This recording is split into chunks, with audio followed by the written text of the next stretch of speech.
Hello students, कैसे हैं आप सब। आज हम करने जा रहे हैं applications of uncertainty principle. Last lecture में हमने अनसर्टेनिटी प्रिंसिपल पढ़ा था। आज उसके एप्लीकेशंस देखते हैं, यानी कि अनिश्चितता सिद्धांत के अनुप्रयोग। पहला अनुप्रयोग है non existence of electron in nucleus, यानी नाभिक में इलेक्ट्रॉन का अनस्तित्व। ठीक है, हाइजेनबर्ग प्रिंसिपल से ही हमें पता चला था कि नाभिक में इलेक्ट्रॉन नहीं हो सकता। इसकी पुष्टि अनसर्टेनिटी प्रिंसिपल करता है। कैसे? अब परमाणु में नाभिक की त्रिज्या देखें तो नाभिक की जो त्रिज्या होती है वो लगभग होती है 5 fermi metre, 5 fermi metre. 5 fermi metre it means 5 into 10⁻15 metre की कोटि की होती है। तो हम ये मानेंगे कि जितनी नाभिक की त्रिज्या है, यदि हम नाभिक में इलेक्ट्रॉन माने तो जितनी उसकी त्रिज्या है उसकी स्थिति में अनिश्चितता भी उतनी होनी चाहिए। यानी स्थिति में अनिश्चितता हम डेल्टा एक्स लिखते हैं, अनसर्टेनिटी इन पोजीशन। तो डेल्टा एक्स इक्वल्स टू क्या होगा, जितनी उसकी त्रिज्या है उतनी तो होनी ही चाहिए, उससे ज़्यादा भी हो सकती है। तो मिनिमम कितनी होती है 5 इंटू 10⁻15 मीटर। ठीक है, अगर डेल्टा एक्स इतना है तो हाइजेनबर्ग के सिद्धांत के अनुसार संवेग में अनिश्चितता, हाइजेनबर्ग प्रिंसिपल क्या होता है, delta P X delta X should be equal to, अगर मिनिमम वैल्यू लें तो h क्रॉस बाई 2 के इक्वल होती है। इसका यूज करो तो यहाँ से डेल्टा पी एक्स की वैल्यू कितनी आ जाएगी, h cross by 2 into delta x. अब ये डेल्टा एक्स की वैल्यू आप पुट कर दो। डेल्टा एक्स की वैल्यू कितनी पुट करोगे, 5 इंटू 10⁻15 मीटर। तो ये सारी वैल्यूज और एच क्रॉस की वैल्यू होती है 1.054 इंटू 10⁻34 अपॉन में 2 इंटू डेल्टा एक्स पुट कर दोगे आप 5 इंटू 10⁻15 मीटर। ये वैल्यूज पुट करने के बाद इसकी कैलकुलेशन करोगे, 5 टू 10, ये हो गया 10⁻14 और ये आ जाएगी 20। तो ये वैल्यूज अप्रोक्सीमेट इक्वल आ गई 1.054 इंटू 10⁻20 के। ये डेल्टा पी एक्स आ गया। अब ये वैल्यूज जितनी इलेक्ट्रॉन का जो मिनिमम मोमेंटम है वो उसकी अनिश्चितता के बराबर तो होएगा ही। इट मीन्स पी की मिनिमम वैल्यू कितनी होगी, जितना डेल्टा पी एक्स है। तो पी की minimum value delta P x के इक्वल होनी चाहिए। तो ये पी की मिनिमम वैल्यू आप यूज करो तो रिलेटिविस्टिक एनर्जी मास एनर्जी रिलेशन क्या होता है, अपेक्षिकीय संवेग ऊर्जा संबंध आइंस्टीन ने दिया था। ये आपने फर्स्ट ईयर में पढ़ा है मैकेनिक्स में। रिलेटिविस्टिक मास एनर्जी रिलेशन का यूज करोगे तो E की वैल्यू कितनी होती है, root of P square C square plus M naught square C raise to 4। अब ये तो E की मिनिमम वैल्यू है, तो यहाँ P मिनिमम यूज करते हैं, P मिनिमम। अगर इलेक्ट्रॉन की बात करें तो एम नॉट सी की स्क्वायर की वैल्यू कितनी होती है इलेक्ट्रॉन के लिए, 0.51 मेगा इलेक्ट्रॉन वोल्ट, जो इसके कंपेरिजन में बहुत कम है। तो इसको तो हम नेग्लेक्ट कर देंगे, यानी कि नगण्य मान लेंगे। इसको जब आप नेग्लेक्ट कर दोगे तो E की जो मिनिमम वैल्यू आपके पास आएगी वो कितनी होगी, इसको नेग्लेक्ट करने के बाद E की मिनिमम वैल्यू होगी P मिनिमम C के इक्वल, P मिनिमम, क्योंकि ऊपर स्क्वायर और रूट है तो रूट ले लोगे तो P मिनिमम इंटू C। अब P मिनिमम की वैल्यू 1.054 इंटू 10⁻20 ये पुट कर दो, और C की वैल्यू हो जाएगी 3 इंटू 10⁻8। ये वैल्यू पुट करके जब आप एनर्जी कैलकुलेट करते हो तो जूल में तो इसकी वैल्यू आती है 3.16 इंटू 10⁻12 जूल। और इसी को जब आप मेगा इलेक्ट्रॉन वोल्ट में कन्वर्ट करोगे, क्योंकि 1 इलेक्ट्रॉन वोल्ट होता है 1.6 इंटू 10⁻19 जूल के, तो इसका यूज करते हुए कन्वर्ट करोगे, कैलकुलेशन है तो ये आ जाएगी अप्रोक्स 20 मेगा इलेक्ट्रॉन वोल्ट के आसपास। इट मीन्स कि अगर नाभिक में इलेक्ट्रॉन है तो उसकी एनर्जी कितनी होनी चाहिए, 20 मेगा इलेक्ट्रॉन वोल्ट तो होनी चाहिए। लेकिन जो एक्सपेरिमेंटल वैल्यू इसकी आती है, जो बीटा डीके एक्सपेरिमेंट किया गया था बीटा शेयर, तो बीटा डीके एक्सपेरिमेंट में इसकी वैल्यू आई थी वो ऑलमोस्ट 2-3 मेगा इलेक्ट्रॉन वोल्ट से ज़्यादा नहीं आई इलेक्ट्रॉन की। ठीक है, बीटा डीके के एक्सपेरिमेंट में जो इलेक्ट्रॉन्स की ऊर्जा है वो 2-3 मेगा इलेक्ट्रॉन वोल्ट से अधिक नहीं पाई जाती। और यहाँ पे हम निकाल रहे हैं 20, तो इट मीन्स हम ये कहेंगे कि नाभिक में इलेक्ट्रॉन का अस्तित्व नहीं होता है। सेकंड एप्लीकेशन है हाइड्रोजन परमाणु की मूल स्तर ऊर्जा है, वो भी आप अनसर्टेनिटी प्रिंसिपल का यूज करते हुए कैलकुलेट कर सकते हैं। अब हाइड्रोजन परमाणु की मूल स्तर ऊर्जा निकालने के लिए सबसे पहले delta x delta P, Heisenberg uncertainty principle क्या कहता है कि uncertainty in position and uncertainty in momentum minimum कितना हो सकता है, एच क्रॉस बाई 2 से कम नहीं हो सकता। ठीक है, तो हम इसकी वैल्यू ले लेते हैं अप्रोक्स एच क्रॉस बाई 2। तो डेल्टा पी की जो वैल्यू निकालोगे कैलकुलेशन पर्पज से यहाँ एच क्रॉस बाई 2 ना लेकर आपको बुक में एच क्रॉस मिलेगा। एच क्रॉस सिर्फ कैलकुलेशन के पर्पज से ऐसा आप ले सकते हैं, लेकिन एग्जैक्ट वैल्यू तो एच क्रॉस बाई 2 ही है। तो यहाँ से आप निकालो डेल्टा पी, तो इसकी वैल्यू आ गई H cross by delta x को भी उसकी रेडियस के इक्वल मान लेंगे तो एच क्रॉस बाई आर लिख देंगे। अब इसकी एनर्जी निकालने के लिए टोटल एनर्जी होगी kinetic plus potential. Kinetic energy तो आपको पता होती है पी स्क्वायर बाई 2m, और पोटेंशियल एनर्जी होती है के Q1 Q2 by R. Electron के केस में यहाँ माइनस का आ जाएगा, इलेक्ट्रॉन पे चार्ज ई ले लिया तो के ई स्क्वायर बाई आर। ये इसकी टोटल एनर्जी आ गई P square by 2m minus के E square by are. P की मिनिमम वैल्यू कितनी होनी चाहिए, डेल्टा पी एक्स के इक्वल, ये वैल्यू यहाँ पे यूज कर दो।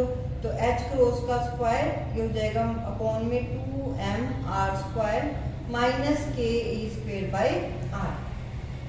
अब अगर हम ये कहें कि ये वैल्यू मिनिमम है, कोई भी वैल्यू मिनिमम या मैक्सिमम होती है तो उसका जो डेरिवेटिव है उसके विद रिस्पेक्ट टू 0 आना चाहिए, यानी कि डी ई मिनिमम अपॉन में डी आर की वैल्यू क्या होनी चाहिए, 0।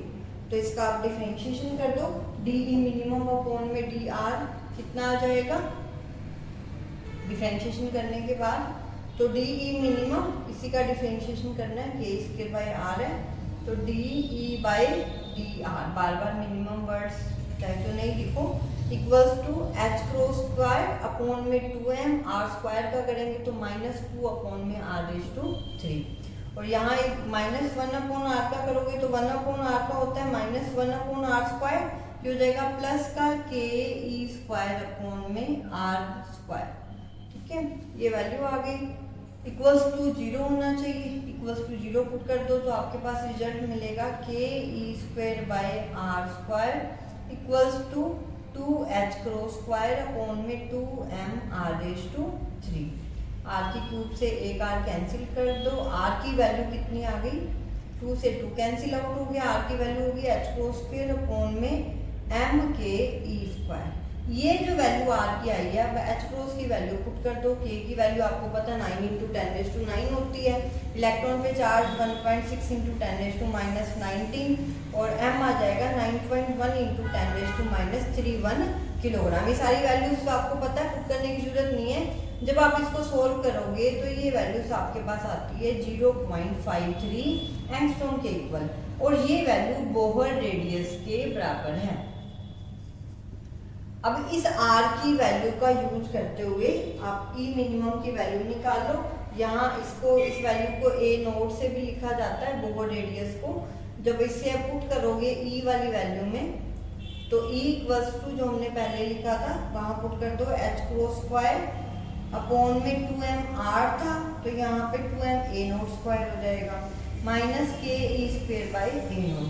तो इस वैल्यू को पुट करने के बाद कैलकुलेशन ए नोट की वैल्यू यही यूज कर लोगे तो आपके पास जो वैल्यूज आएगी वो अप्रोक्स आएगी -13.6 इलेक्ट्रॉन वोल्ट।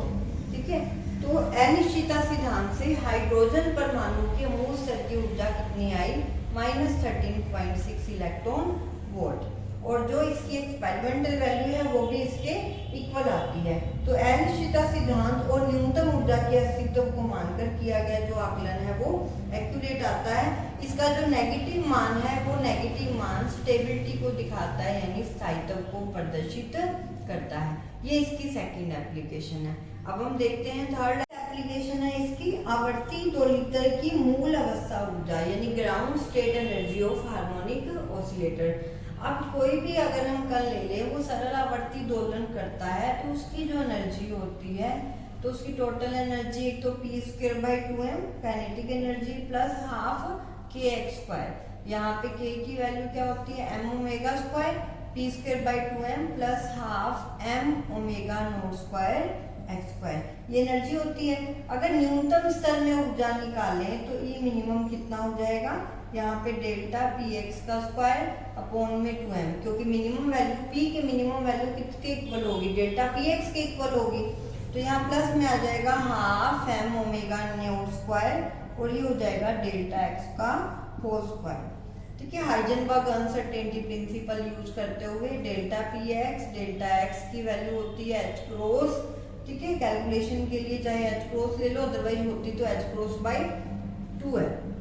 ये वैल्यूज यहाँ पे पुट कर दो डेल्टा px की, h क्रॉस/2 इंटू डेल्टा x, तो यहाँ पे पुट कर दोगे h क्रॉस/2 इसका स्क्वायर है बाई 4 इंटू डेल्टा x का स्क्वायर इंटू में 2m ऑलरेडी पढ़ा ही है। यहाँ पे क्या आ जाएगा प्लस का हाफ m⍵02 डेल्टा x का स्क्वायर, ये एज इट इज पढ़ा लेने दो। ठीक है, अब इन वैल्यूज का यूज करते हुए ये तो E की मिनिमम वैल्यू आ गई। अब मुझे डेल्टा x की वैल्यू निकालनी है, तो वही कंडीशन दोबारा लगाओगे, इसका जो डेरिवेटिव है with respect to delta x, अगर ये वैल्यू न्यूनतम है, चाहे न्यूनतम की बात करें चाहे अधिकतम की बात करें, डेरिवेटिव दोनों ही केस में हमें 0 रखना होता है, क्योंकि मिनिमम और मैक्सिमम वैल्यू का मतलब वो वैल्यू कांस्टेंट होगी और कांस्टेंट का डेरिवेटिव 0 होता है। अब इसका डिफरेंशिएशन कर दो डी अपॉन में डी डेल्टा x का।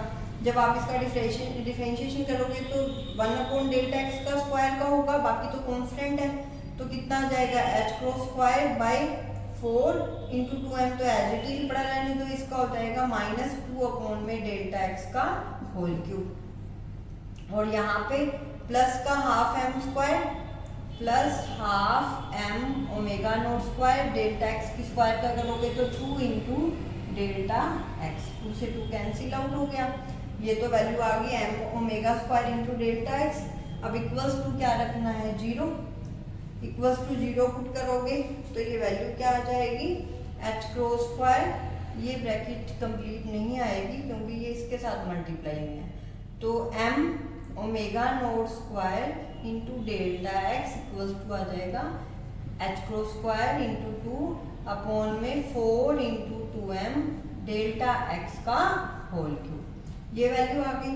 इसको डेल्टा x का पावर 4 हो जाएगी, इसे यहाँ लेफ्ट साइड में ले जाओ तो ये हो गया डेल्टा x की पावर 4 इक्वल्स टू में ये 2 2 जा 4 कैंसिल आउट कर दो, तो h क्रॉस स्क्वायर अपॉन में 2 इंटू 2 यानी 4m, और m का स्क्वायर कर दोगे ⍵02, और डेल्टा x स्क्वायर की वैल्यू निकालो तो इसका स्क्वायर रूट ले लो, तो h क्रॉस यहाँ पे स्क्वायर है तो h क्रॉस रह जाएगा अपॉन में 2m⍵0। अब ये जो वैल्यू आपने निकाली है ये E मिनिमम वाले फॉर्मूले में जब आप पुट करोगे तो आपको इसकी जो एनर्जी मिलेगी वो कितनी होगी, हाफ h क्रॉस ⍵0। और क्वांटम मैकेनिक्स के अकॉर्डिंग सरल आवर्ती दोलन की न्यूनतम जो ऊर्जा होती है वो हाफ h क्रॉस ⍵0 ही होती है, और अनसर्टेनिटी प्रिंसिपल से हमने निकाली वो भी हाफ h क्रॉस ⍵0 है, तो दोनों वैल्यू सेम है, तो यहाँ से ये अनसर्टेनिटी प्रिंसिपल से भी आप इसकी एनर्जी निकाल सकते हो। ठीक है, लेकिन ये ध्यान रखना अनसर्टेनिटी प्रिंसिपल की से जो वैल्यूज निकालते हैं वो हम ज्यादा करके गुणात्मक विश्लेषण के रूप में ही मानते हैं। ठीक है, नेक्स्ट एप्लीकेशन है natural width of spectral lines, यानी वर्णक्रमीय रेखाओं का स्वाभाविक विस्तार। कि स्पेक्ट्रल लाइंस हम देखते हैं तो उसमें एक्सपेंशन होता है, जो उनकी नेचुरल विड्थ होती है उससे थोड़ा एक्सपेंड होके शो होती है, उसको भी अनसर्टेनिटी प्रिंसिपल से बताया जा सकता है। अब अनसर्टेनिटी प्रिंसिपल के अकॉर्डिंग अगर नॉर्मली देखें तो मूल ऊर्जा स्तर में तो इसका टाइम पीरियड इनफाइनाइट होता है, लेकिन उत्तेजित ऊर्जा स्तर में इलेक्ट्रॉन का जो लाइफ टाइम है वो होता है 10⁻⁸ सेकेंड। ये एक्यूरेट नहीं है लेकिन अप्रोक्स वैल्यू हम 10⁻⁸ सेकेंड ही लेते हैं। तो इससे अनसर्टेनिटी एनर्जी कितनी आ जाएगी, प्रिंसिपल क्या है, delta E into delta T approx equals to h cross by 2 ले लेंगे, ठीक है। इससे वैल्यू कम नहीं हो सकती तो मैक्सिमम h क्रॉस बाई 2 ले लेते हैं। तो डेल्टा ई हो जाएगा, इसकी वैल्यू यूज करोगे तो h cross by 2 into delta T की वैल्यू पुट कर दोगे तो ये जो एनर्जी आएगी अप्रोक्स आएगी 3.3 इंटू 10⁻⁸ इलेक्ट्रॉन वोल्ट के, ठीक है। तो इस एनर्जी की अनसर्टेनिटी के कारण ही इसमें विस्तार होता है। वो कैसे, अब E इक्वल्स टू एच नहीं होता है तो डेल्टा E इक्वल्स टू क्या हो जाएगा, h इंटू डेल्टा न्यू। तो यहाँ से डेल्टा न्यू निकाल लो क्योंकि स्पेक्ट्रल लाइन में विस्तार तो फ्रीक्वेंसी के थ्रू ही पता चलेगा। डेल्टा न्यू निकालोगे तो डेल्टा ई ओवर में h की वैल्यू 6.6 इंटू 10⁻⁴ ये वैल्यू पुट करोगे तो ये डेल्टा न्यू की वैल्यू आ जाएगी 7.96 इंटू 10⁶ पर सेकेंड, ठीक है। तो इसी कारण से ये इनका स्वाभाविक विस्तार स्पेक्ट्रल लाइंस में आ जाता है। इसलिए कभी भी एकल आवर्ती के फोटोन उत्सर्जित नहीं होकर हमें जो फोटोन मिलेंगे वो न्यू प्लस ड्यू न्यू और new minus D new frequency के मिलते हैं, ठीक है। अगर एकल आवर्ती के मिलते तो spectral line as it is मिलती, लेकिन उससे थोड़ा सा इधर भी और थोड़ा सा इधर भी, इससे इतना भी और ये इस आवर्ती के फोटोन मिलते हैं, इसलिए स्पेक्ट्रल लाइन में विस्तार हो जाता है। तो ये हमने पढ़ी अनसर्टेनिटी प्रिंसिपल की एप्लीकेशंस। आज का लेक्चर यही समाप्त करते हैं।